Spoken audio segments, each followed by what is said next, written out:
Hey everybody, it's John from the Hustle Daily Show. Before we get into the news today, did you know that HubSpot launched an AI chatbot that helps you build awesome campaigns at scale with just a few prompts? It's called Campaign Assistant, and it's a totally free-to-use AI tool that will transform the way that you build marketing campaigns at scale. And the best part? It works seamlessly with all of HubSpot's marketing and sales tools to scale your output across email, social, and more. So AI your way into the most effective campaigns yet at HubSpot.com/campaign-assistant. Howdy folks, it is Monday, February 27th. I'm Jacob Cohen, and you're listening to The Hustle Daily Show. So today we're talking about the future of the movie theater business. Screens are disappearing, but it's not necessarily a bad thing, and we'll get into that. But first, let's take a quick look at what else is going on in the world of business and tech. Let's get crack-a-lackin'. All right, first things first. Tweet. Twitter reportedly laid off more than 50 people over the weekend, including prominent product leader Esther Crawford, as well as the founder of the Review newsletter service that Twitter acquired in 2021. Moving along, Amazon's looking to go faster and faster and faster. The company plans to expand to more than 150 same-day delivery centers in the coming years, up from around 45 in 2019. These centers focus on delivering the top 100,000 items on the site, and will certainly be useful for many people, albeit expensive for the company to operate. In other news, we got some drama. Warner Brothers Discovery is suing Paramount Global and South Park Digital Studios for $200 million, alleging they conspired to use South Park content to bolster Paramount Plus, despite HBO's exclusive streaming rights for it. Also, this is interesting. Unilever is the parent of ice cream giants like Ben & Jerry's and Magnum, and it owns most of the 3 million freezer chests in stores around the world that keep its ice cream at 0 degrees.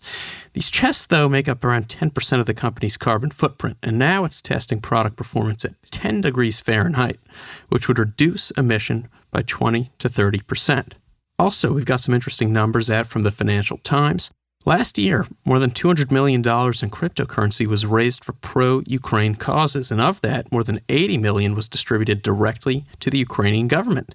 In total, the value of crypto fundraised for Ukraine is 44 times greater than that of Russia. And lastly, before we get to the main story, Post Holdings is introducing Sweet Dreams, a bedtime cereal designed to promote melatonin production. Listen, a lot of people out there like cereal. A lot of people out there like bedtime snacks. I think this is a match made in heaven.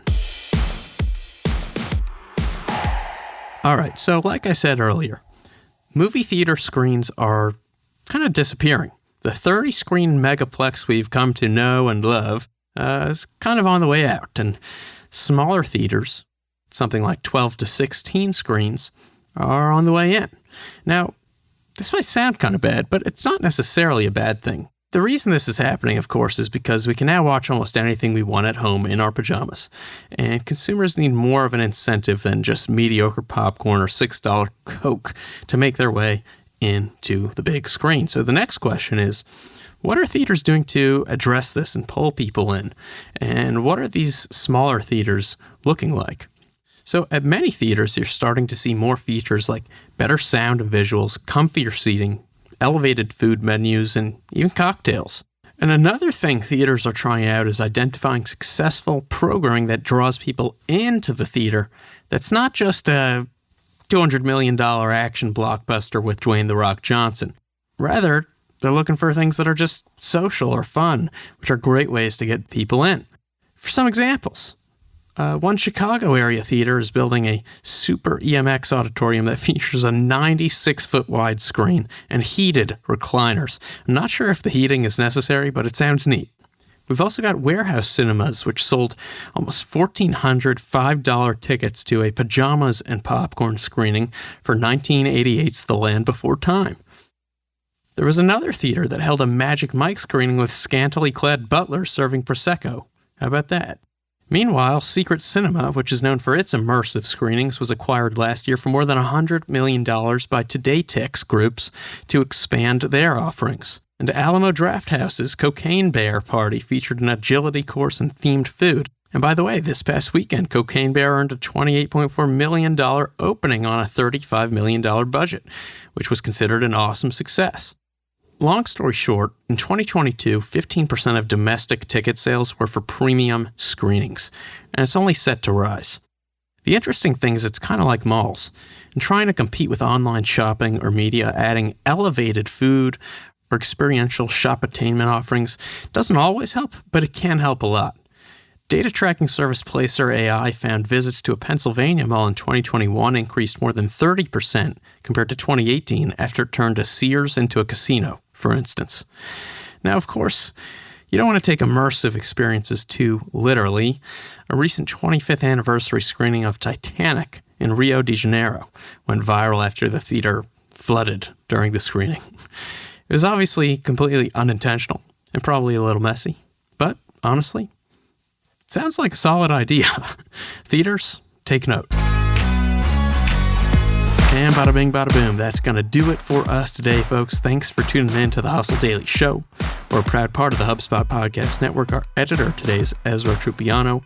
Our executive producer is Darren Clarke. We've got a lot more tech and business coverage in our newsletter.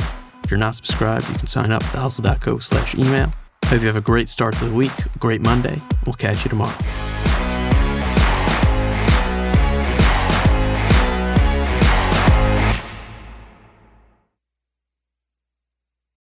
Hey guys, if you listen to the Hustle Daily Show on Google Podcasts, we want to let you know that the option will no longer be available pretty soon. Google is sunsetting its podcast app sometime in early 2024 in favor of YouTube Music, and we want to give you a heads up before it's too late since that time's almost here. The Hustle Daily Show is available everywhere and anywhere that you listen to podcasts like Apple Podcasts and Spotify. If you're using YouTube Music, we are there as well. If you're an Android fan, there are plenty of apps like Overcast, Pocket Casts, Player FM, and more. So just search for us wherever you decide to listen to your favorite podcasts.